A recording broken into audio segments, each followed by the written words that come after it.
Hey folks, welcome back to another review with yours truly, Sam Healey. Today, we are talking about this right here, Hunt for the Ring from Ares Games. Now, I'm a pretty big Lord of the Rings fan, so whenever I see a Lord of the Rings theme wrapped around a game, I'm automatically interested.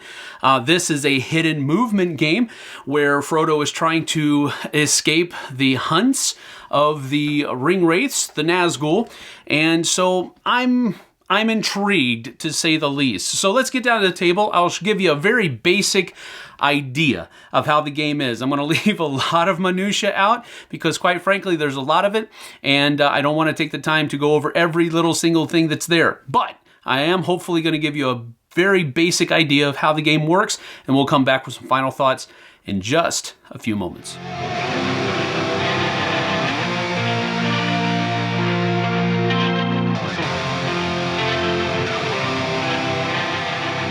So here is everything that's going to be coming in a box of Hunt for the Ring from Ares Games. I do want to mention here, first of all, though, that the miniatures do not come painted. They have been painted by Vernon Forrest, so just wanted to make sure that that's absolutely clear. But other than that, you're going to be getting all the models, all the little pieces, the board, all these things that are going to come in the game. You're going to be getting a shield for the ring bearer. You're going to be getting cards for all of the Nazgul that are here, sorcerer deck, dice to roll for the Nazgul over here. You're also going to be getting 2 ally decks, one for part 1 and then one for part 2. You're also going to be getting some journey decks that are only used in part 2 of the game. You're also going to be getting some corruption tiles that Frodo is going to be using from time to time to see how much corruption the ring is causing him. A lot of different kinds of little bits and pieces that are all over the place. Now, one thing I do need to mention is that not all the components are used all the time in the game. So you do have, as I said earlier, 2 different parts. And so some components are only used in the second part. For example, Gandalf and the Lord of the Nazgul, they don't come in until the second half of the game, generally speaking. But everything else other than this, those 2 guys, these tokens here, everything else is pretty much used the entire game. So there is that. So the way the game generally goes is that the ring bearer is going to start in one of these 3 locations, and he is trying to traverse across this to get to Bree in the first part of the game. While he's doing that, the Nazgul are traveling this way, hunting for him. Well, they're really hunting for the ring, but since he has the ring, they're hunting for him. And what will happen is that each turn will consist of 3 different phases. You have 2 day phases and then a night phase. In each phase, the ring bearer will have a turn, and then the Nazgul will have a turn.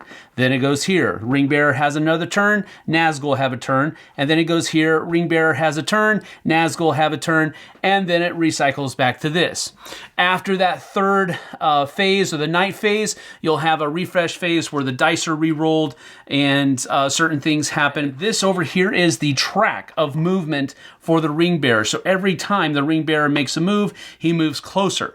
So he's trying to get to Bree in either 16 or less moves.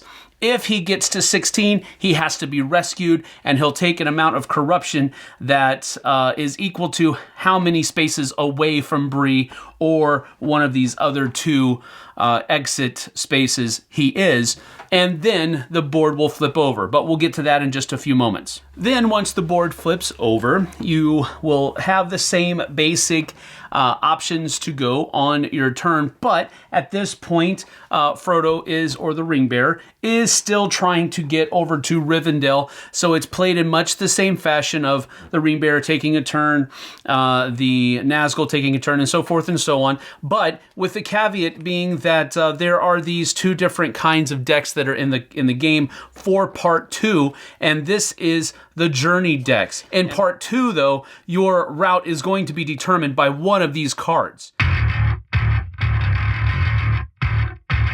Now, during the course of your turn, it's very simple. What you'll do is you will move 1 space and you'll record where you are moving. So your first movement will be recorded here in this spot. You're going to have to slip a piece of paper inside this, and you'll be able to write on it. So you'll record your first movement here and then your second movement here.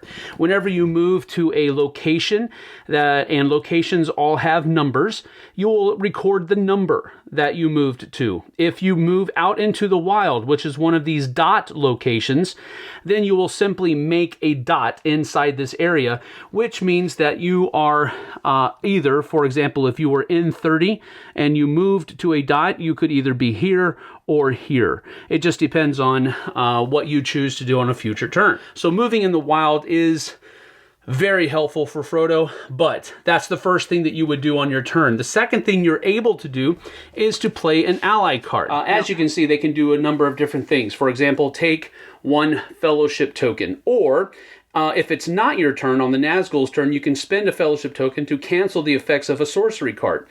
Sorcery cards are very powerful cards that the Nazgul can play if they have the right kind of dice in front of them, so this is actually really helpful. You also have different things. This is like what I was telling you about earlier, where it's talking about the ally tokens.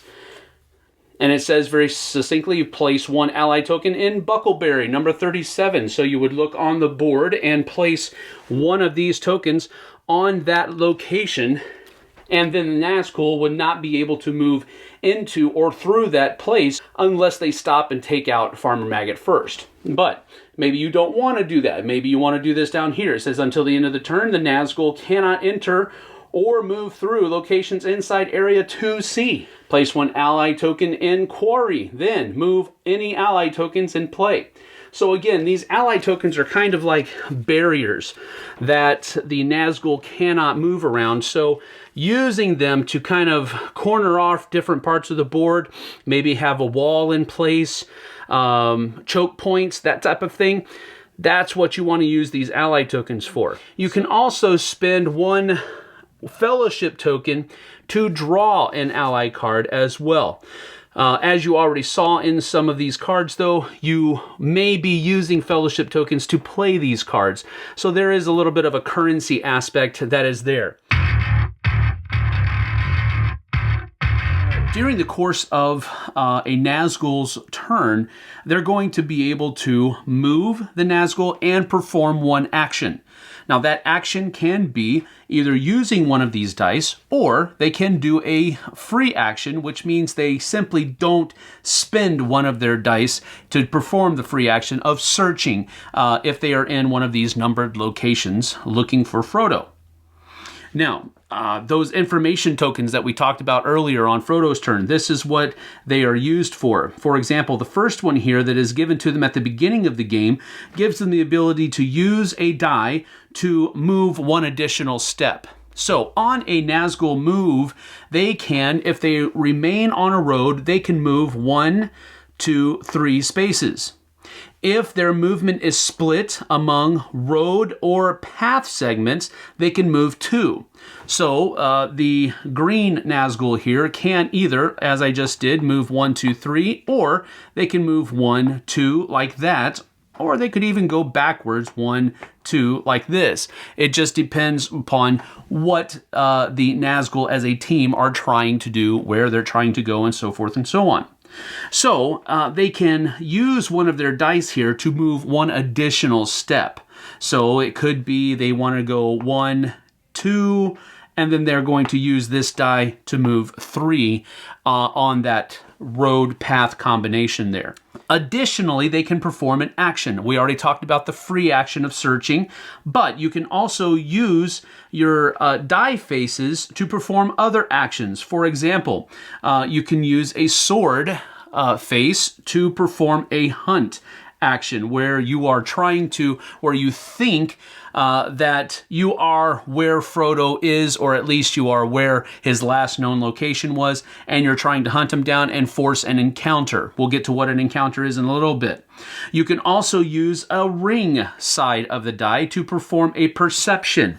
Now, perception is a little bit different because you can ask the ring bearer if his last known location is in a section of the board denoted by this one, like 5, section 5, are you in section 5, or a specific area within that section. So you could say 5A, are you in this spot right here? You can also do a sorcery side of the die, and that will allow you to draw or play one of your sorcery cards. Now, sorcery cards are pretty powerful. For example, this one right here says, play if the active Nazgul is in a dark location after moving. So these locations right here are called dark locations. And then you have an effect. It says increase Frodo's corruption by 2 points. The ring bearer player can prevent this increase by discarding allied cards, 1 point per discarded card.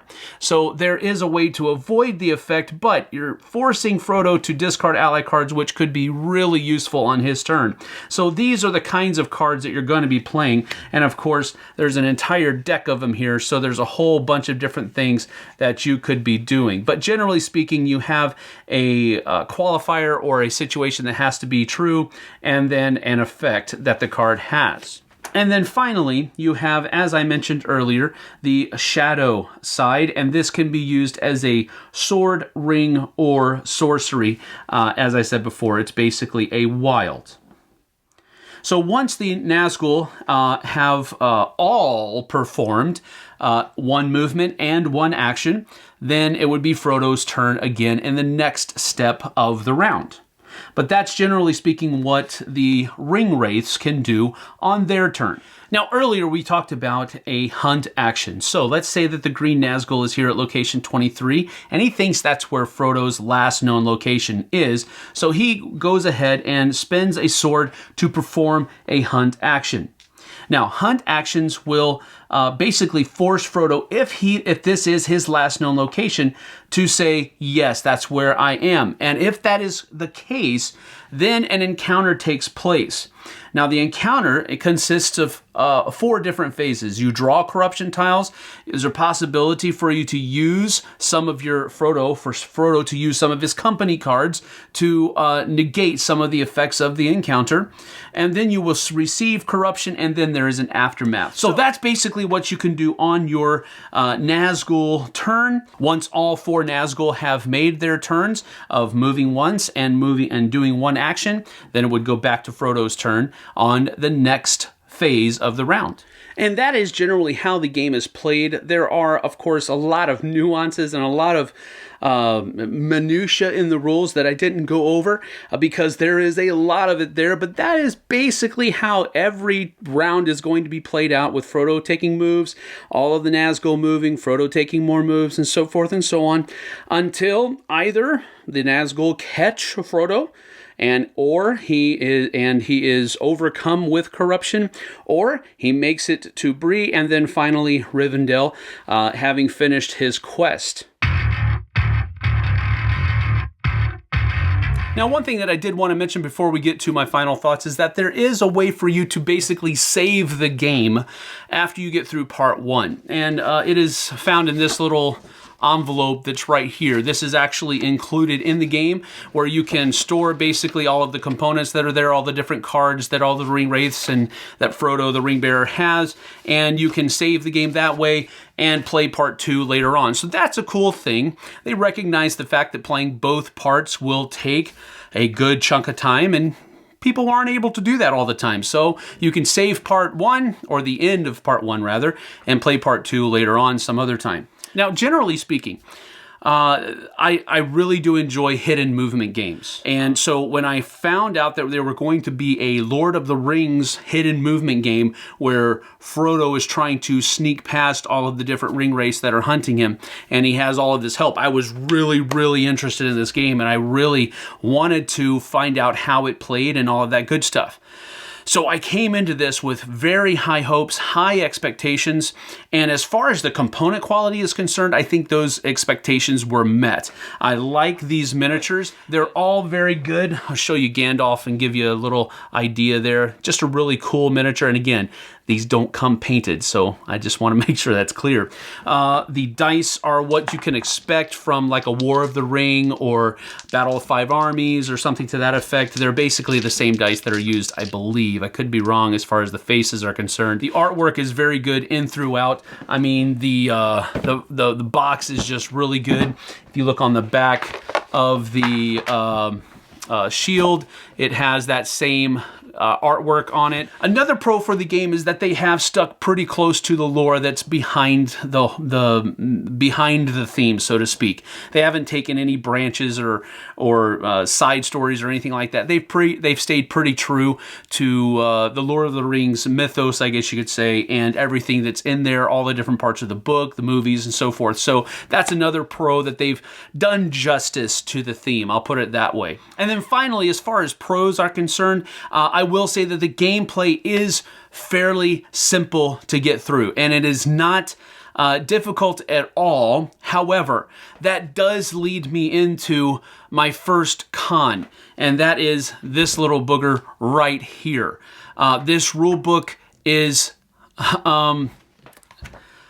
entirely too verbose, and it has good illustrations, I suppose, but the way it was arranged and where information is found and how it's found and all of this other kind of stuff is just convoluted. And everybody that took a gander through this book in the games that we played agree with me. So it is not just my opinion here. This rulebook was much more convoluted than it ever possibly needed to be. Gameplay is so simple. Why is this needed for all of that? It just seems way, way, way too verbose, and this was a huge drawback to my enjoyment of the game. Now look, I should have enjoyed this game more than most people because I love the theme and I love hidden movement games. But the times that I played this game were an absolute slog. You know, I would usually say right now, maybe it's just me, but it's not. Because I've had so many other people playing this game that it's not just me. It's the rulebook. And I don't mean to be too harsh, but this is a huge con for me. And this is one of the reasons why I'm not going to rate it as high as I feel like I should, because I like this game a lot.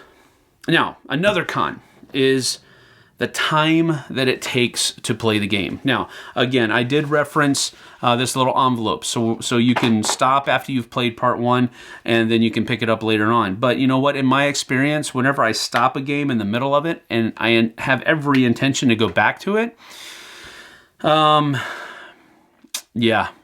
it very rarely happens unless I make a concerted effort to make sure it does. 90 minutes.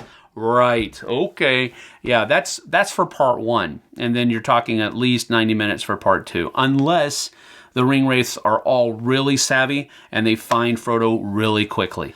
So again, I don't want to be too harsh because I think that Ares Games has a good product here. So I guess that's it. I did enjoy the game, but I did not enjoy the rulebook, and unfortunately, I had to slog through that thing, and it tainted my enjoyment of the game. And as such, I'm really only going to put this at about a 6, because you are going to have to interface with this book, and that's going to really mess you up. It's a disappointment, really, more than anything else. I think it's a great product, but I think the way that it was given to you really hurts it in the long run. So if you are exceptionally good at slogging through rulebooks and you really enjoy the Hunt for the Ring, then I think that I can recommend this to you. Other than that, you might want to think twice. As I always say, you should always try before you buy. But if you're not so hot on the theme, or maybe you really do like the theme, but you're not so hot on slogging through rulebooks, then you definitely need to play before you buy, just so that you can have a good idea of what you're getting into on the other side of that purchase. So that is it from me for Hunt for the Ring. I hope that haven't made too many people angry because, again, like I said, it's a great product. I just think it was presented in a poor way. So that's it from me. We'll see you guys on the flip side.